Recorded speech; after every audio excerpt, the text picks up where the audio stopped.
அனைவருக்கும் வணக்கம். நான் விவேக் பேசுகிறேன். மனம் ஃபார்ம்ஸ் தஞ்சாவூர்லேருந்து.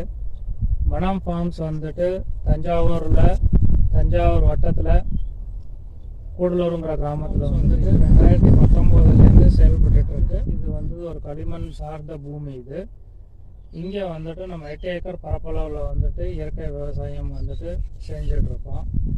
இதில் வந்து பார்த்திங்கன்னா 6 ஏக்கர் வந்துட்டு பார்த்திங்கன்னா நெல் விவசாயமும், 2 ஏக்கரில் ஒருங்கிணைந்த பண்ணை சம்பந்தமான விஷயங்களும் நம்ம வந்துட்டு செய்வோம். இப்போ முதல்ல நெல் விவசாயம் எடுத்துக்கிட்டிங்கன்னா பாரம்பரிய முறையில் வந்துட்டு நம்ம சீரக சம்பா, சிவன் சம்பா, தூய மல்லி, கருப்பு கவுனி இந்த ரகங்கள் வந்துட்டு நம்ம ரெகுலராக வந்து பயிரிட்டுருக்கோம். அதை வந்து மதிப்பு கூட்டி விற்பனை செஞ்சிட்ருக்கோம், அரிசியாக விற்பனை செய்வோம். இந்த வருஷமும் நம்ம வந்துட்டு அது செஞ்சுருக்கோம். இந்த ஃபார்மை பொறுத்த வரைக்கும் அதை எப்படி விவசாய முறைகள் அப்படின்னு பார்த்தீங்கன்னா, ஒருங்கிணைந்த பண்ணையத்தில் வந்துட்டு நம்ம வந்துட்டு ஆடு, மாடு, கோழி இதெல்லாம் நம்ம வந்து வச்சுருக்கோம். அதோட கழிவுகள் நம்ம வந்து யூஸ் பண்ணுறோம். அதில் மெஜாரிட்டியாக வந்து பார்த்திங்கன்னா சாணம், கோமியம் வந்துட்டு யூஸ் பண்ணி வந்துட்டு செய்கிறோம். இதை யூஸ் பண்ணுறதுக்கு எப்படிலாம் செய்யணும் அப்படிங்கிற மெத்தட்ஸ் வந்து வானகமில் வந்துட்டு ஒரு 3 நாள் ட்ரைனிங்காகவும் வந்துட்டு சொல்லி கொடுத்துருக்காங்க. அதாவது ஒரு இயற்கை விவசாயம் கட்டமைப்பெல்லாம் எப்படி உருவாக்கணும் அப்படிங்கிற ஒரு புரிதல் உண்டாக்குறது அந்த 3 நாள் ட்ரைனிங்கில் நடக்கும்.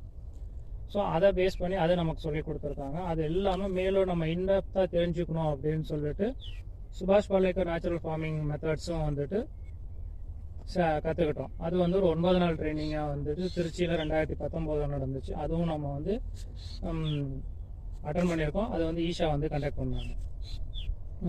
இப்போ வந்து பார்த்திங்கன்னா இந்த மெத்தட்ஸ் யூஸ் பண்ணி நம்ம வந்துட்டு இங்கே விவசாயம் செஞ்சிட்ருக்கோம். அதாவது போத் டெக்னாலஜியும் நம்ம யூஸ் பண்ணுவோம், லோக்கல் மேன் பவர் அதுவும் நம்ம வந்துட்டு யூஸ் பண்ணுவோம். இப்போ பொறுத்தவரைக்கும் எசென்ஷியலாக இந்தந்த ஆக்டிவிட்டீஸ் வந்து மேனுவலாக தான் செய்யணுங்கிற பட்சத்தில் அந்த ஆக்டிவிட்டீஸை நம்ம மேனுவலாக செய்வோம்.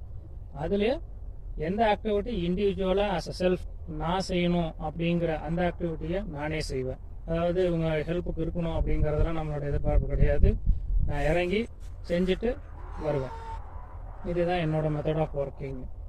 இதுக்கு சப்போர்ட்டிங் பண்ணுறது வந்து பார்த்திங்கன்னா மாடு இருக்குது. அதோட சாணம், கோமியம் வந்து நம்ம பிரதானமாக யூஸ் பண்ணிக்குவோம். அது இல்லாமல் வந்து பார்த்திங்கன்னா ஒருங்கிணைந்த பண்ணையத்தில் கோழி இருக்குது, ஆடு இருக்குது. கோழி வந்து நாட்டுக்கோழி வந்துட்டு கறிக்கோழியாகவும் நம்ம சேல் பண்ணுவோம். அப்புறம் முட்டைக்கும் வந்து எடுத்து சேல் பண்ணுவோம். இது எல்லாமே வந்துட்டு சீஸ்னலாக தான் இருக்கும். அதாவது இவ்வளோ ப்ரொடக்ஷன் பண்ணுறோம் அப்படிங்கிற எய்ம் அப்படிங்கிறது வந்து இதில் வந்துட்டு இருக்காது.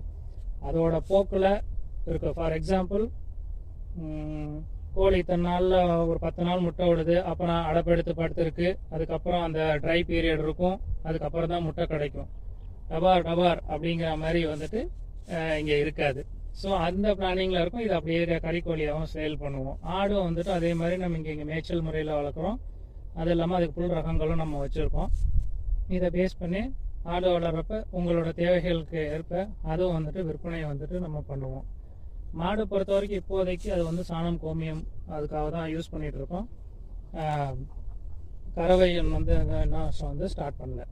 இதுதான் ஃபார்மை பொறுத்த வரைக்கும். இப்போ வந்து பார்த்திங்கன்னா இந்த வருடம் வந்து தூய மல்லி, சீரக சம்பா, சிவன் சம்பா, கருப்பு கவுனி இந்த ரகங்கள் வந்துட்டு நம்ம எப்பொழுதும் விதை எடுத்து வச்சு அதை விதைச்சி அறுவடை பண்ணி விற்பனைக்கு தயார்படுத்தி கொண்டு வருவோம். அது இப்போ கொண்டு வந்திருக்கோம். அது விற்பனைக்கு இப்போ தயாராக இருக்குது. வேணுங்கிற நபர்கள் வந்துட்டு காண்டாக்ட் பண்ணி உங்களுக்கு என்ன விவரம் வேணும் அப்படிங்கிறத கேட்டு தெரிஞ்சு உங்களுக்கு எவ்வளோ தேவை இருக்கோ அதை வந்து புக் பண்ணிக்கலாம். நன்றி.